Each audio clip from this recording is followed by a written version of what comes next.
You're tuned into another episode of the Locker Room Podcast. We have our first guest, and when I was thinking of coming up with this podcast, I already knew who my first guest would be. It's none other than Devell Jones. The superlatives are crazy, man. Born in Jersey City, started at Lincoln High School. Lincoln High School's all-time leading rusher with over 3,500 yards rushing, 8 yards a carry in high school. Man, he scored 29 touchdowns at Monmouth University on only 206 carries. That's good for top 5 all time. My close friend, Devell Jones. How we doing, guys?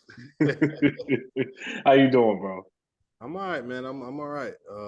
As you guys can see, sweating a little bit. Had to hustle up, make it to the podcast, but we're gonna make this one memorable, bro. I'm trying to go viral. Well, before we get into more of the up-to-date topics, talking current NFL, just a little bit more about you. What was it like coming up in Jersey City and then starring at Lincoln in Jersey City and becoming the all-time leading rusher? Well, I think being a hometown guy, playing for a hometown high school, I actually started my career, my high school career at Don Bosco, which was, kind of a curveball being a local Jersey City guy, right? Not many guys even get the opportunity to play parochial private football.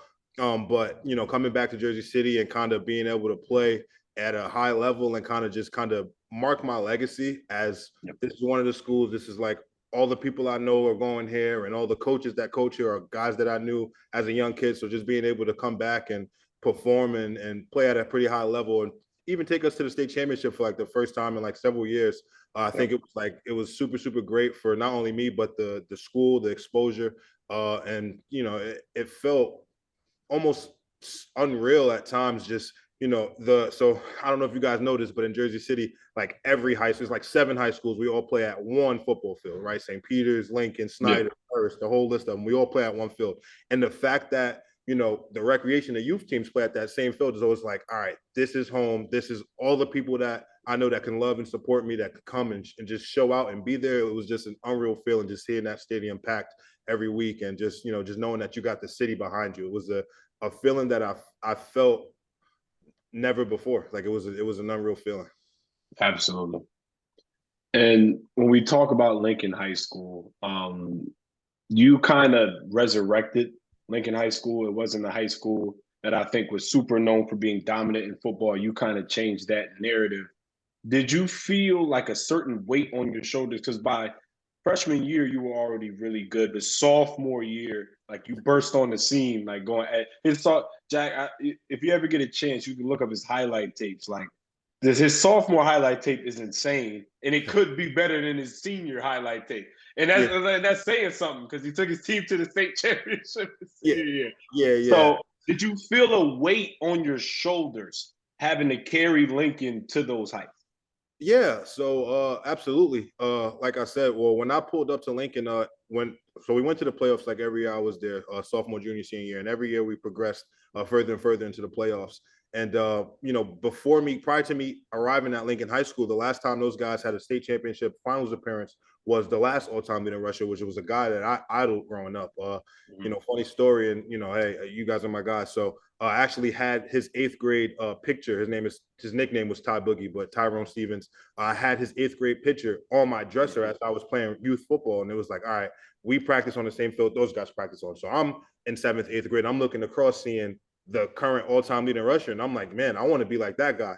And the weight of, all right, well, that's the legacy, that's the standard that I have to uphold, because I'm seeing that guy. He's like, man, he's like the modern day Marshawn Lynch, but like in Jersey City. So like, it's like everything you would think of Marshawn Lynch, but then like add Jersey City teenager to that. Like it's like insane.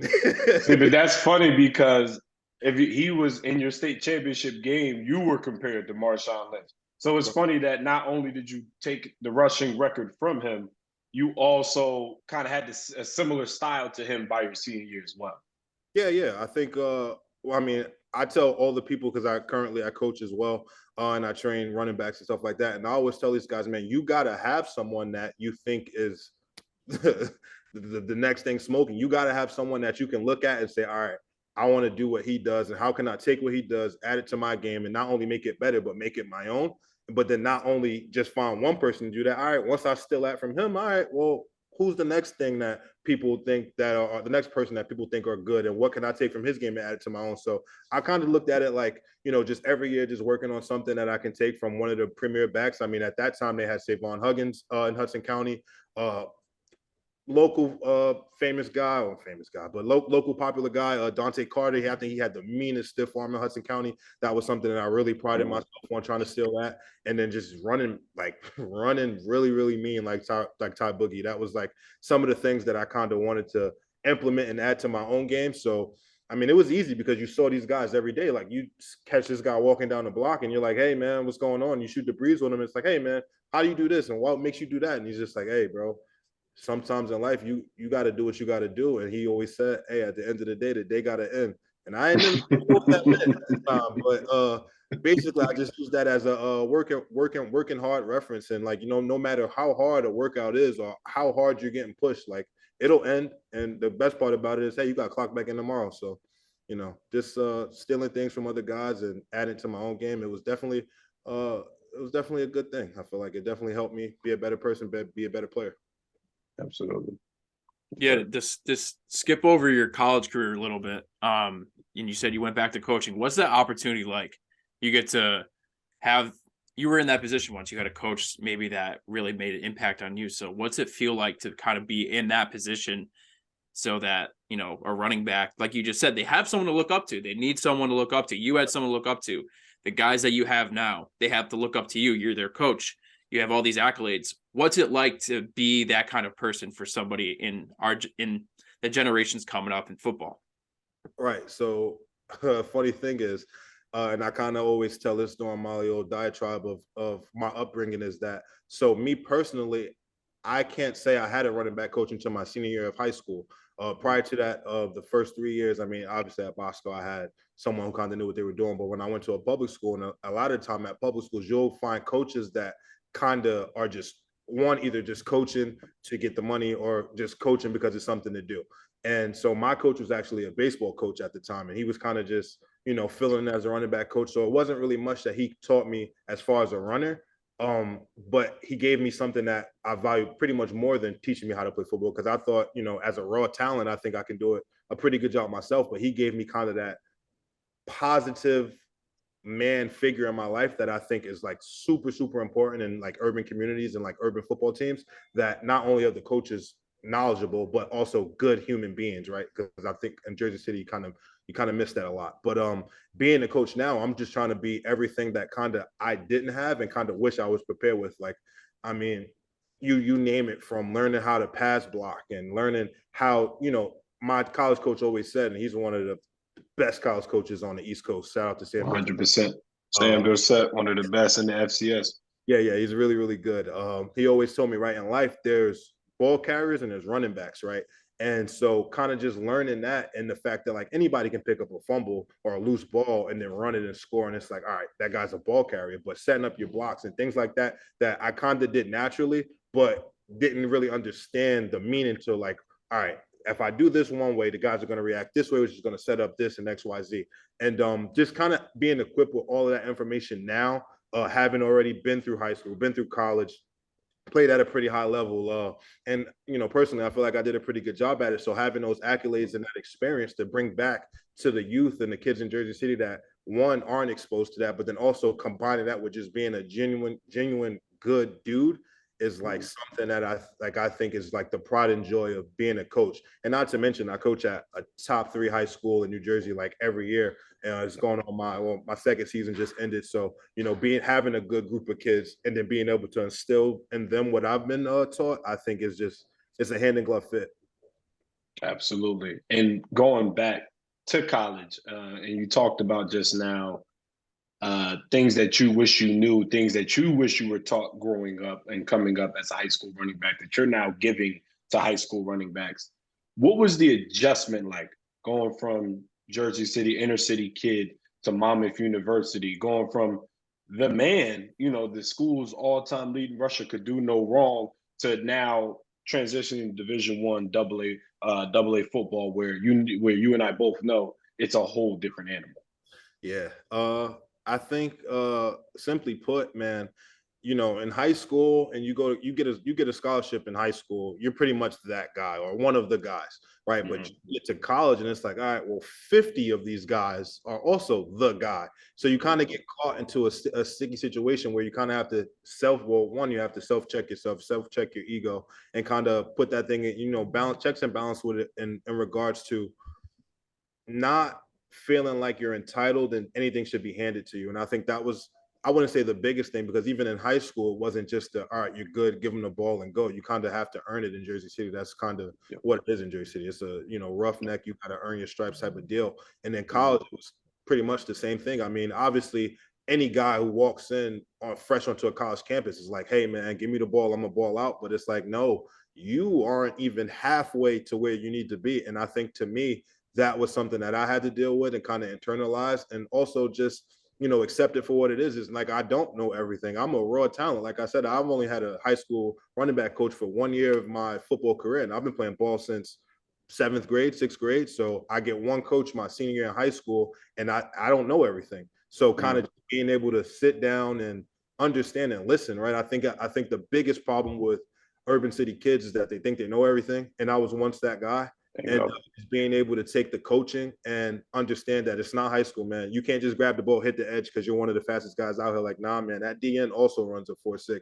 So he's going to catch me too. So yeah, I'm a little bit more methodical about these lanes that I'm deciding to run through. And I think the biggest transition, though, if I could say it, is just pressing lanes tight. Stick it to keep it tight. Tight. If it ain't tight, and you know, that was one of the biggest transitions, is, you know, not running loose with the ball, pressing everything tight, but also being able to take that next step and pass protection. Because if you can't pass protect, then you might as well just chalk it up.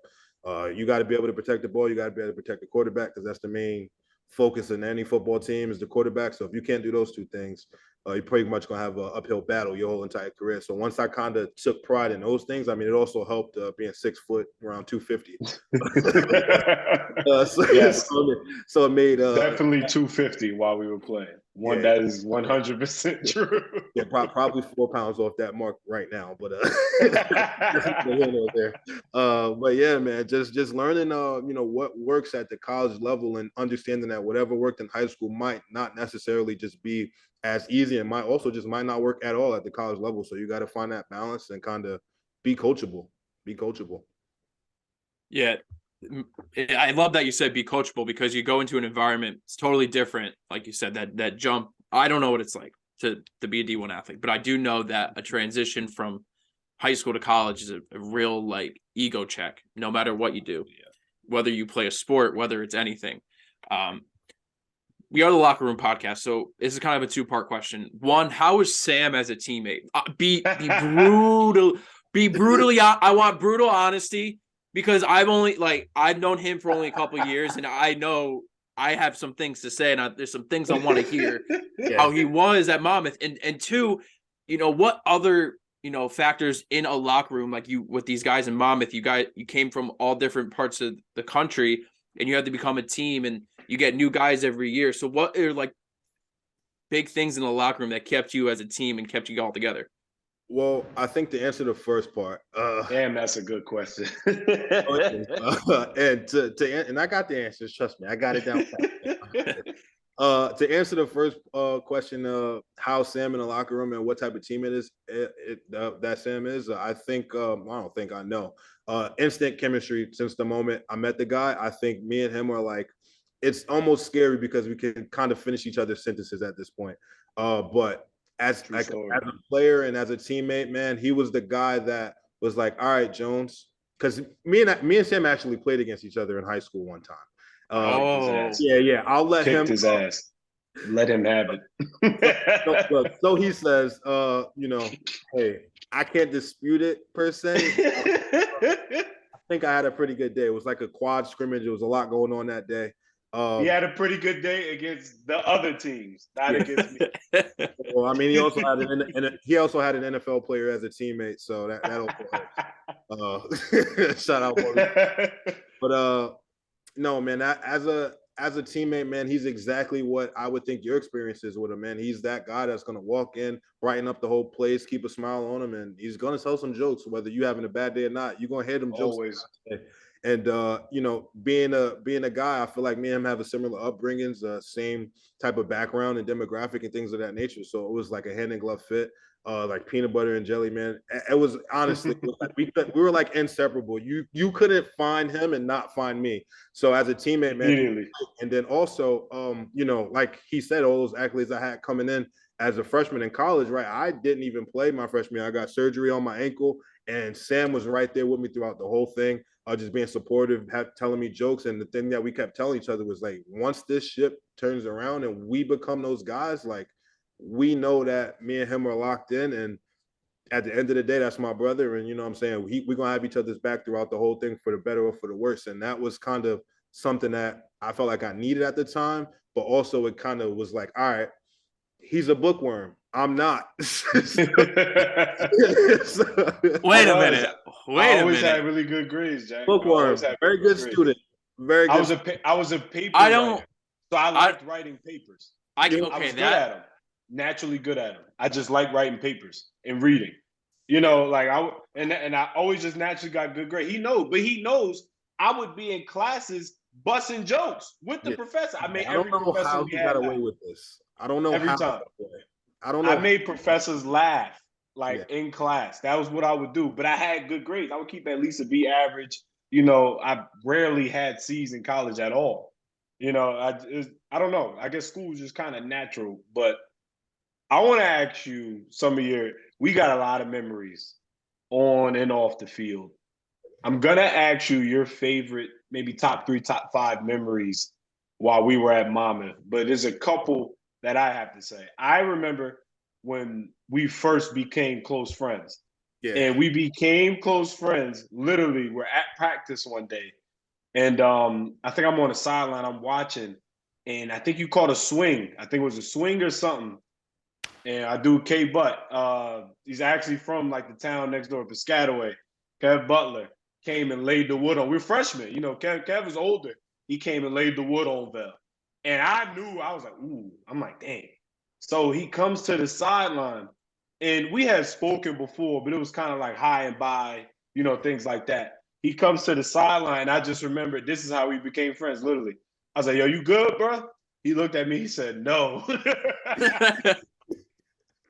And we became friends every day after that moment. I will always, like, during special teams period, because when you're at D1 college, you know, special teams, if you're not on something, I'm a lineman. You know, there's in-between time, you know, where while they're on the main field, you're kind of off to the side watching the period. So we would just always find each other. We started busting it up, and then it led to the locker room, and then he's going home one day, and then next thing you know, we find out we don't live far, and I go home with him. He dropped me off, and we've been best friends ever since. Yeah. And then another moment, when so we both kind of were at like a crossroads, like, yo, we have to play right now. And I think a lot of athletes go through this.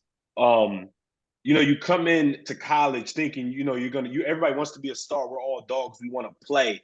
And then you don't get that opportunity. So we had both redshirted, him because of injury, me just redshirting. And then the next year we were both backups. So we would travel, we'd be on the bench and all that stuff together. And so junior year was kind of both our do or die. We was like, man, it got to happen now. I know if I don't play this year, I'm done. And it's crazy, wild enough. I thought I had earned it. I didn't. So you start that season. I wasn't even in the rotation yet to start the season. I didn't get it till game 3. But game 1, he scored his first college touchdown. Yeah. And I'll never forget that moment because and Coach Cal had to get on me about it. If you go back and watch it back, you just see me running up the sideline. I met him near the end zone. Yeah, it was pretty bad. And he scored 3 times that day, Jack. And every time, and then there's even I have the picture. We can put it up. I have the picture, and it was like the end of the 3rd quarter, and it's me and him jumping in the air. That was just like his 3rd touchdown, and we're going like bonkers. So just those memories, I know that that's where a lot of the foundation of like our true brotherhood and friendship come from. But what are some of your favorite memories just at Monmouth? Like just your time at Monmouth? All right, so first two that come to my mind, one off the field and then one on the field. First one off the field, dining hall. You already know where I'm going with this. So we have a gruesome like early morning workout session. So now we're in the dining hall eating, and my guy, he's like test tasting every beverage that they have. I don't know. He like made like crazy concoctions on the daily. It was pretty great. But I remember this like punchline like it was yesterday. And I'm not gonna lie, sometimes I steal it like it's my own. So he's going down like the freshly squeezed juice section. I'll put it that way. So he gets to the orange juice by Orchard's Best, mind you, right after a gruesome workout. What's the cup? It was the apple juice. It was the apple juice. Oh, it was all right. So it was the apple juice. I did the orange juice first, didn't I? Right. So he gets to the juice and he pours it up, takes a sip, and goes, "Man, if this is Orchard's Best, I'd hate to see Orchard's worst." That was like the funniest thing I think I've ever like experienced. It was like, bro, it felt like Mike Tyson just walked in and like decked crazy. I was like, this is not what I'd like expected for the morning, right? So that was like the first thing off the field that like one of the things that sticks out like a needle in a haystack. And then on the field, I want to bring it back to, I want to say probably one of the first times I really developed a calling card for myself. And it was during Charleston Southern. It was like a rainy game, like I want to say a monsoon, but probably wasn't that bad. But it was rainy, game. Cold, rainy, nasty game. And we were actually in like a 4-minute drill, and it was like one of the first times that the team actually entrusted me in like taking us to the promised land. And I remember just getting in that thing. I believe it only took me 6 carries to chew out the whole 4 minutes. But we had like physical runs. Like we had like it was pretty tough. I love it. Just straight physical runs. They didn't want to tackle him. It's the fourth quarter. He was breaking tackles left and right. He just broke their will, and we iced the game. And we had never beat them before. And so the moment that sticks out is, so I don't know, for some odd reason, and I don't know if any other running back watches this thing feels the same way I feel, but like if I'm not wearing a visor, that like a visor increases violence by like 35%. Like, because now I know my eyes are protected. I'm not getting gouged. Like, I can run through a brick wall because I have a face shield on top of the face mask, right? So I have a visor. It's raining. It's foggy. It's cold. Everything, and it's like fogged up. I can't see anything, right? Like, let's just put it that way. I'm running the ball. I can't see anything but like the backs of my linemen. So like, I'm like, it looks like I'm dying. Like, I can't see anything. And the coaches are like, yo, you good? Like, what's going on? Like, you good? Like, trying to make it seem like, mind you, I'm still like 255 at this point. I'm no small. So my boy's like, yo, bro, you could be honest with me. Like you tired right now or what? And I'm like, bro, I can't see a damn thing. like, yo, I am running blind here. And that was like, those two moments are like instant memories when I think of Sam and our time at Monmouth. It's like, because throughout that process, I feel like not only I wouldn't call it turmoil, but it was like a lot of doubt. But like he said, man, me and Sam kind of just had a pact, like, yo, bro, we know that we can do what we came here to do. And like that was one of the moments that not only proved it, but also to have my brother there, like every step of the way throughout the whole process. It was an unreal feeling. And it's something that I wish that, I hope that like every football player has someone that they can say, you know, that's my brother to the end. And, you know, we're going to go on this journey together for the better, for the worse. And I think those two memories between the Orchard's worst and I can't see a damn thing. Those two moments were really, really some of the top moments that stuck out that I feel like is at least PG-13 for the podcast.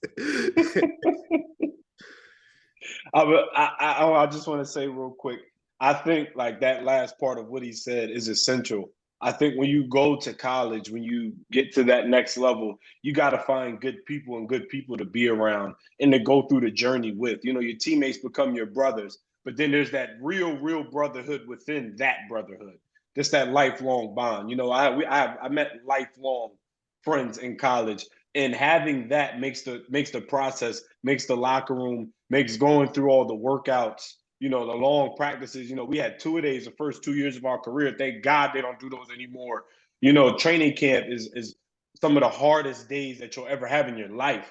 You got to have people that you love to go through it with, you know, and you develop those bonds. And I hope every athlete gets a chance to have those bonds, because it really does make a difference when you finish your career and you get a chance to look back on it.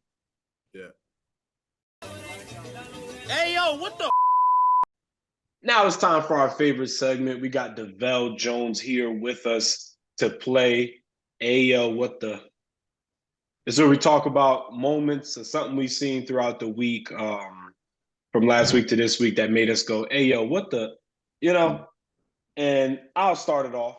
I seen quite a few things this last week, but it's my AYO what the is actually Cyber Monday. I feel like I'm getting old, because I don't know if I've ever truly appreciated Cyber Monday this much, because I got a lot of my Christmas shopping and just general shopping. I'm just buying stuff that I didn't really need, but Where you been? Bro, I've been on it. It's not that I haven't bought stuff on Cyber Monday, but I guess because I'm older now, I have my own place, you know, my own apartment and things. I have a greater appreciation for it. And I don't know if anybody else has felt that, you know, out there. Dude. But Cyber Monday is my AYO, because these deals were buzzing on Cyber Monday, man. I'm telling you. $40, slam. Like, man, deals all over, bro. Dude, I got a 50-inch. Now. Who knows? Yeah, I got a couple Christmas gifts from mom and dad, and I got myself a 50-inch screen TV, 4K TV. That's it was $500. Dude, originally $500. Got it for $299. Oh, you can't beat that. You can't beat that. No, little mounted on the wall. Play, yeah, you know the vibe. Oh God. Yeah, so my AO is not as pleasant. Mine's a little, you know, really like, what is wrong with this franchise? The Washington Commanders football team, Redskins franchise is absolutely abysmal when it comes to honoring somebody. Did they go to Macy's, steal a mannequin, and then just put all their old gear on this? How do you honor a man who played for your football team, was a great football player, but a better man because of the sacrifice he made for his family? And you do that? That is your tribute to him? That why, you know, for the people that don't know, the tribute for Sean Taylor was a mannequin with a Redskins helmet, a Nike jersey. They didn't have Nike jerseys back then. Black gloves that he never wore. They were like, all right, equipment closet guy, we'll give you $20 if you put this together. That's what I feel like it was. And I think that's embarrassing to a franchise that's messed it up 2 years in a row, honoring him. They've been messing up a lot of things, you know, that just in all things with ownership and, you know, going back for quarterbacks. The only thing that is good right now is that they are 6-1 in the past 7 games. They are, and that's the only thing good about them. But as of right now, that franchise is unbelievably disappointing in the sense of how they present someone that, when you think of the Washington football team, you think of the Washington Redskins Commanders, that's a guy you think of. So I'm very disappointed, and I know a lot of people are disappointed in that as well. That was pretty. It was pretty awful. It was really a bad look.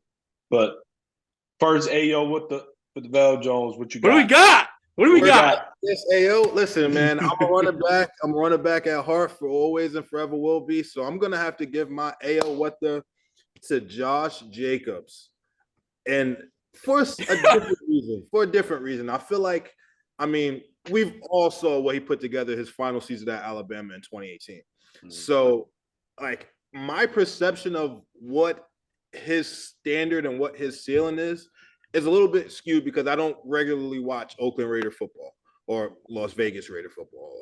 Or hard to watch. Right. Very hard to watch. But I just feel like the performance that he put on, I think it was like 33 carries, well over 200 yards. Like 285, I think. Was it 280 something? Like that.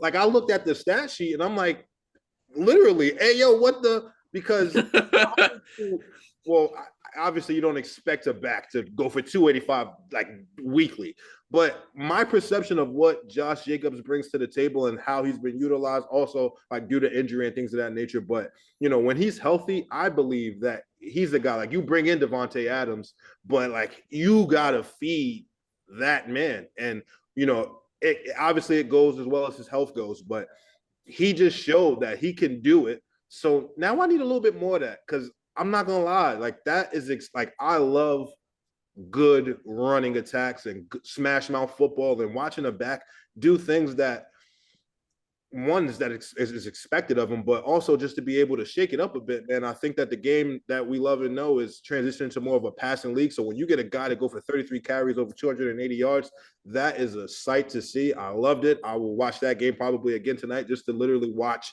him run.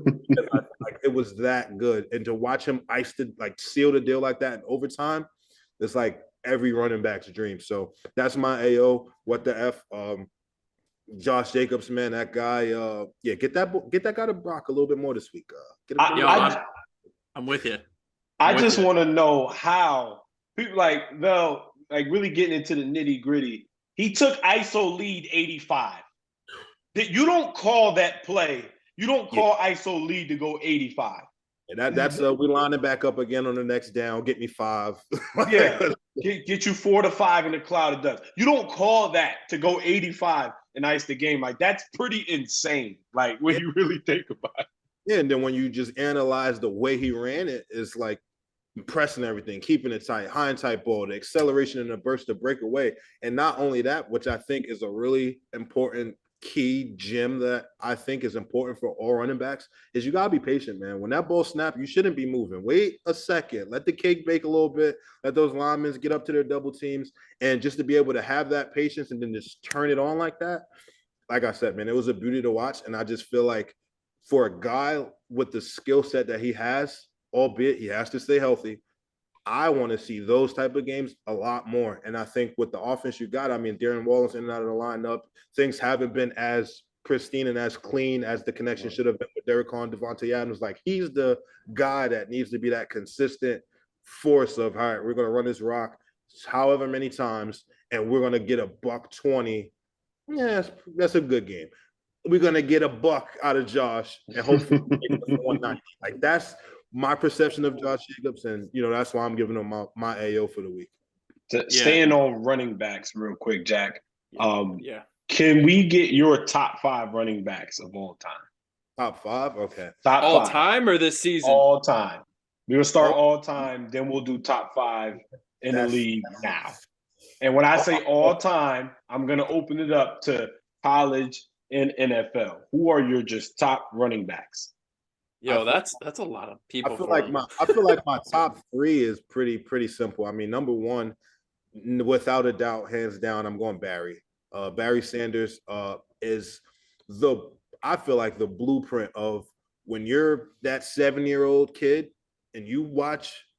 I'm not trying to be like the smash mouth guys. I want to be elusive. I want to be like Barry. And I think for him to be able to do what he's done with that abysmal franchise in the short amount of time that he did, I think hands down. I mean, a lot of people try to give Emmett that title, and I think if you put Barry in the Emmett Dallas offensive line, I think it's just going to be egregious numbers. So I got to give the edge to Barry. I really want to go. So my 2, I really have to go with either Bo Jackson or I like Gale Sayers too. I'm not gonna lie, I like Gale Sayers. But if I had to go with 1 and 2, I'm going Barry, Bo. Probably try to slice it up with a little bit of a new age guy. I'll take Adrian Peterson over LaDainian Thomas. I know I was waiting for that name. I was waiting for Adrian. Yeah, I gotta go Adrian Peterson at the 3. I mean, I'm a homer, so I'm gonna keep Reggie Bush slotted at the 5th slot just because he's already knew. Yeah, he's like the reason I play football. Played football. But with the number 4 slot, that's a tough one because I'm torn between Jim Brown, for what he stood for, and Eric Dickerson for a similarity in my playing style. So yeah, I mean, if I had to go with a solid list and kind of submit something like to the IRS or something, like I'm going Barry. I'm going Barry, Bo, AP. I'll give the edge to Jim Brown, and then I got to throw Reggie Bush in there. I mean, he was a complete dud in the NFL. I mean, he had a couple good seasons. I wouldn't say complete. It wasn't complete. I mean, he got me a championship ring. I'm a Saints fan. He got me a ring. That championship run was actually phenomenal. What he did against Arizona Cardinals that year was crazy. And like I said, I'm a fan of that kind of playing style, even though I was like 250 myself. But that playing style and what he did in college, it was like watching him in college is the reason I played football. So it's kind of hard for me to leave him out my top 5. And the skill set that he had, I kind of think he kind of just hit the NFL probably a couple years too early. I think, if you take a guy like that now and throw him into the NFL now, it's like hand in glove fit, but he was in the NFL with guys like Noshawn Marino were like sought after prospects. And those guys are like, one cut, smash mouth, put your head down. You got the Marion Barbers of the world still in the NFL. Like, so it's easy for a guy like Reggie Bush to get over. You got Deuce McAllister in the backfield. You know what I'm saying? So, he's off the record. I'll argue with you that he's the best running back ever.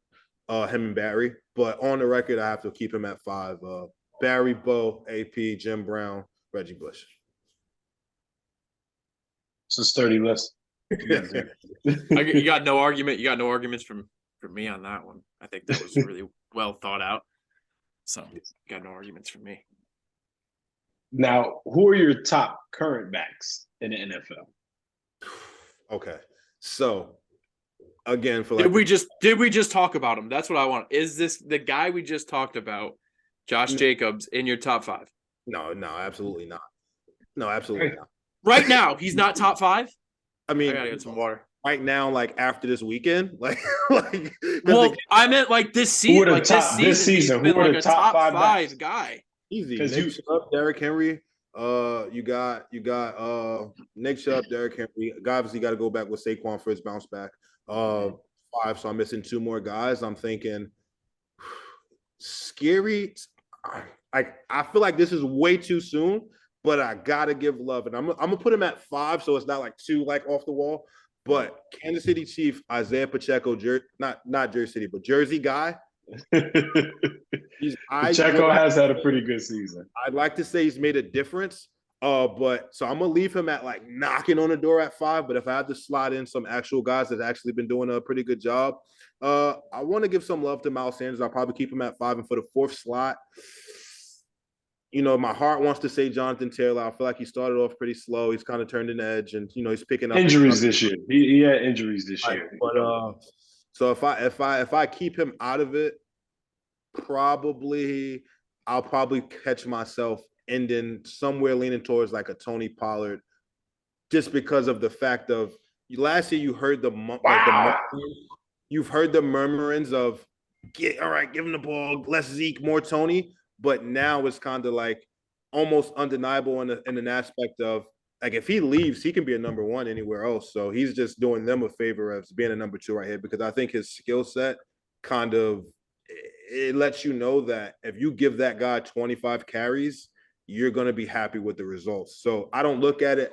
as much as what have you done for me in the totality. I look at it as what are you doing with the opportunities that you're getting. And that's kind of why I feel like Isaiah Pacheco is one of those guys that he's going to be really, really, really, really good. And I think he's already okay, pretty decent, but he's a sleeper pick as far as, because I think he can be a mainstay in that offense for years to come, just from based off the productivity and what he's doing with the ball. So that's kind of my top 5 list. I think I'll have to headline it with I love the power back, so I'm a headliner with Henry, but obviously you got the consistency with Chubb. Barkley's doing this thing. Slot in the Miles Sanders at 5 and give the number 4 spot to maybe the guy I just named. I think that's a pretty solid list. So Christian McCaffrey's not on your list? I want to say no. I can't say that he's on the top 5 either right now. Based off of expectations and living up to it, right? Obviously having a resurgence with the San Francisco, but for me, it's kind of like, dude, as soon as you left, like the back started going crazy. So like, was it like, were you the issue? I don't know. Like, and my personal opinion, just from kind of watching his style, I think obviously if you have Christian McCaffrey on the Carolina Panthers, that's who they're zeroing in on. But I also can't say, that's an excuse, because at 250 pounds, being running back and being that third down short yardage specialist, dude, I played every snap basically against a run commit. Like, dude, I'm getting the ball, but like, what are you going to do about it? And so I feel like he kind of dropped the ball in that regard at Carolina, just because when he left, the production, that it's like they never missed a beat. And some can argue that they actually have a better running game since his departure. So that's kind of where I stand with him. Okay, I got two more names that kind of, when you mentioned Pollard and Pacheco, those two guys. The first one's Austin Eckler. Right. Is Austin Eckler, I feel like, has been in the conversation of, they run their offense through him. He does, a lot of short passes they do a lot of offense through Austin Eckler. Him. He gets the ball a lot. Sure.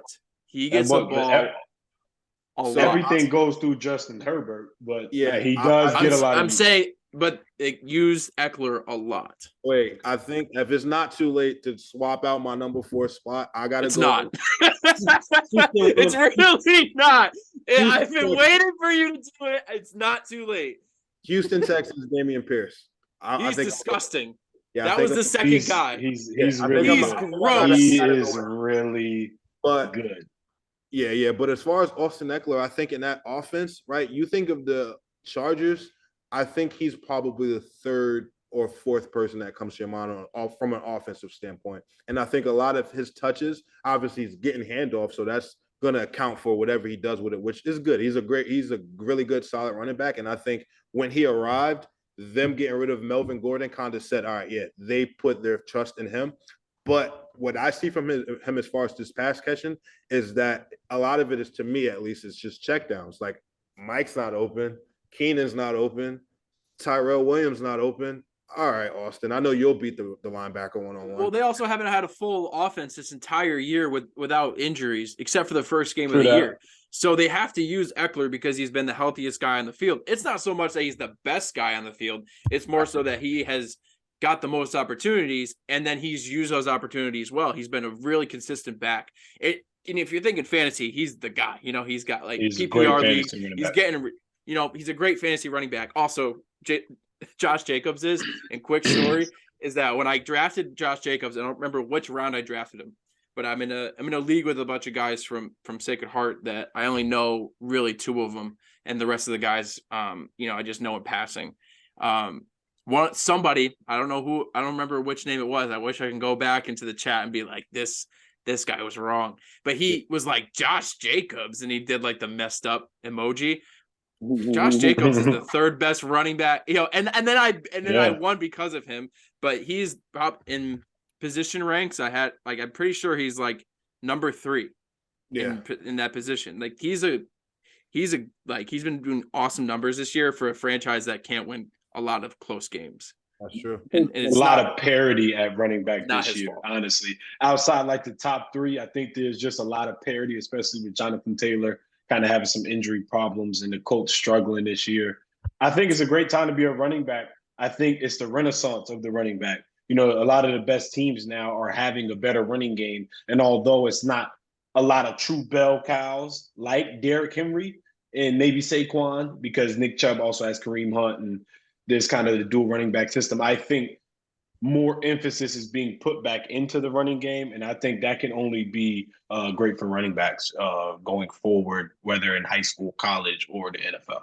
Yeah, I think something that I talk a lot about my guy, like when I'm talking to guys about the importance of a running back, right? And the fact that, obviously, I'm always going to be an advocate for running backs. But I think that something that is kind of one of my talking points is, and you guys are sports, I would like to say fanatics. Because you guys assume that we work in sports. That's what I say. I'm not a fanatic. I say I work there. I'm pretty fanatic with it. I'm heavy on sports.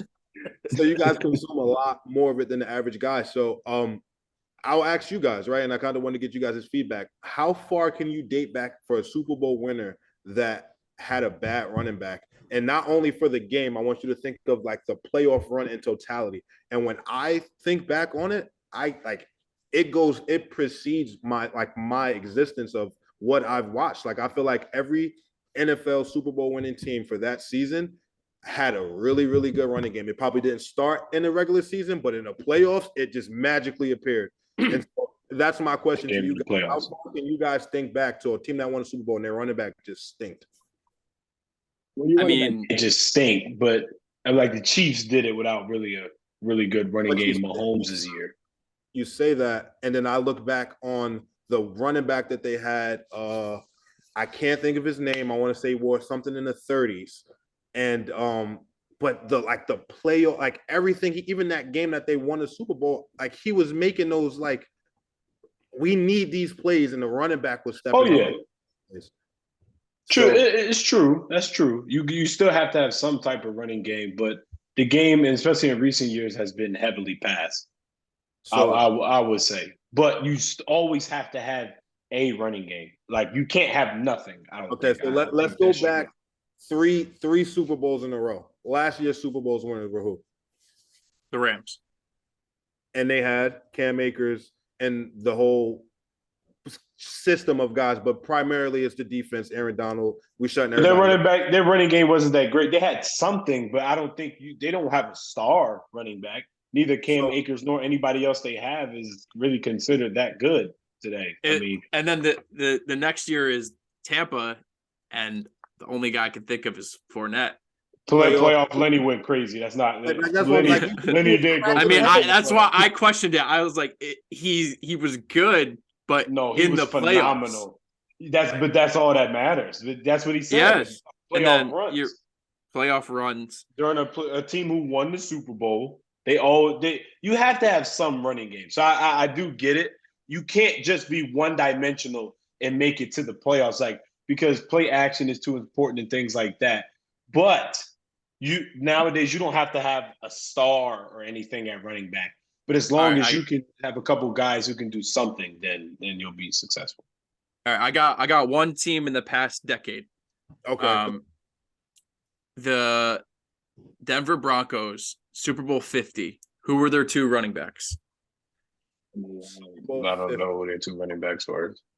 If it's not Sean and those guys, I'm gonna have to go out on a limb and say if that's the one the Broncos won, Peyton Manning, passing game wasn't that great. So I know they had to run the ball at least something in the playoffs.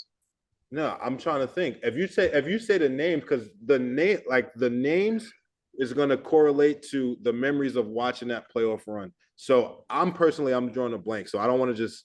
Yeah. So it was CJ Anderson, and Ronnie Hillman. So in the Super Bowl, CJ Anderson had 90 yards on 23 carries and a touchdown. So he didn't have a running game. They had to, because they didn't score any. There were no passing. I'm looking. Yeah, receiving touchdowns, there aren't any. And so, when you went the moment, you didn't even have to mention the Ronnie dude, but as soon as you said CJ, it brings me back to watching how he was a bowling ball and just ping, ping, ping, ping, ping, ping, ping. Like he had a really pinball, yeah. He had a really solid playoff run that year, and I think that's just kind of my spin on it. It's like your running back just can't be no poop. I don't think it's not going to help, because when the passing game doesn't work, you got to be able to turn around and give it to somebody that's considered a dog. You got to be able to have some kickback and some firepower out of the backfield. And that's one of the gripes I have with the stigma that running backs are not valued or undervalued or not even important. And so some people will say running backs aren't important. Let's just get a wide slot receiver and throw them in the backfield, motion them out, and no, dude, you got to have somebody that's going to be able to give the punishment, take the punishment, protect the football, run smart, and keep the chains moving. And that's really much the biggest job is to protect the ball, keep the chains moving. And I think just thinking back on all those teams that I could think of, I think the running backs helped. I mean, obviously you have those outliers, right? You think of the Bengals and those guys going to the Super Bowl, but I like to argue that Joe Mixon had a pretty phenomenal year that year as well. So, that's just kind of my thing. And I always like I said, man, I'm an advocate for the running back, so I love to give these guys as much as shine and light that I can, man. Again, shout out Isaiah Pacheco, really good dude. I met that guy once. Cool dude, nice dreads. Absolutely. I just want to thank you for coming and doing the pod. I know you're a busy man these days coaching St. Peter's Prep. I know the season just wrapped up, doing a great job there. What you do for the community and for the kids is phenomenal. You're one of my closest friends in the world, one of the best red zone threats, short yardage threats that I've ever seen touch a football field. Absolutely unstoppable. Thank you for coming to the Locker Room Pod, man. For chopping it up with me and Jack. We had a blast. Definitely. Everybody subscribe and listen on Apple Music, listen on Spotify. We're everywhere, man. Search us on Anchor FM. You can hit us on the Palm Pilot, MySpace, AIM. It don't matter. You can get the Locker Room Podcast anywhere, man. Man, thank you guys for having me, man. It was a pleasure. I finally got a chance to meet the great Jack Sparrow.